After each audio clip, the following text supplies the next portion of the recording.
Now, back home, authorities stepped up the crackdown on errant drivers amid growing worries over rising road carnage. Earlier today, hundreds of passengers were left stranded in the operation led by the National Transport and Safety Authority, NTSA.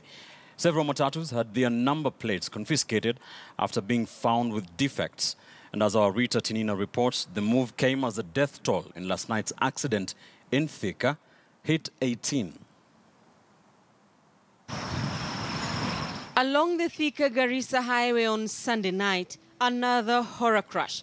The body count, 18. The accident occurred after the driver of the matatu, which was traveling from Nairobi to Kitui, which is said to have been speeding and overloaded, lost control of the vehicle as he was trying to avoid hitting a motorcyclist and rammed into an oncoming lorry. The accident at Kilimambogo, only the latest in a series of road accidents that have claimed nearly 100 lives in less than 2 weeks. And the National Transport and Safety Authority moved to try and enforce some rules, at least when it comes to speeding and drunk driving. Yeah. Along the Makutano-Kitui Road at Manzoni, NTSA officials conducted a random speed validation exercise on public service and commercial vehicles, an exercise that entailed checking whether vehicles had working speed governors. We have been doing a number of road safety checks in terms of speed checks, but we realize that whenever they see NTSA conducting speed checks, the trucks and the public service vehicles, they slow down, they warn each other. But through the speed validation, by checking physically the speed governor, whether it's working, then you have no place to hide. Several vehicles had defective speed governors. They had their number plates confiscated. Speed governors, where it can be fixed on the spot, we remove the number plate. You take the vehicle for fitting the speed governor. Later, you take the vehicle for inspections. And then when you pass that compliance, you come and claim your number plate. The NTSA last year suspended licenses of 5 matatu SACCOs over speed violations, but the matatus were back on the road following a court order.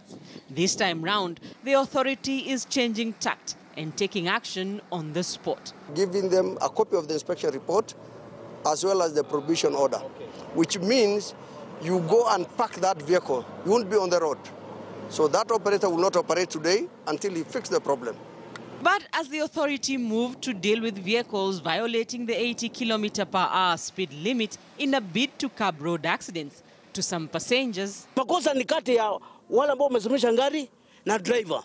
Na kama gari yetu imepatikana makosa, yandikiwe makosa yake, dereva wakutane kotini na wale ambao wameandikia makosa ndio waende wakajibiane maswali pale, lakini si kutumisha hapa wasting of our time for nothing hapa. Tuna mizigo huku juu na tunasafiri na bado hatujafika na tuko hapa. Time is money and we should not be wasted time. Some even asked to be allowed to complete their journey in defective vehicles. As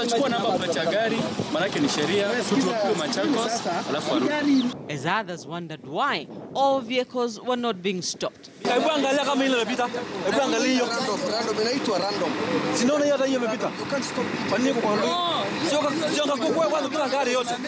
The NTSA says it will conduct the validation exercise in different parts of the country in coming days, among them the Nairobi-Nakuru Highway and the Nakuru-Eldoret Highway. Rita Tinina, KTN News.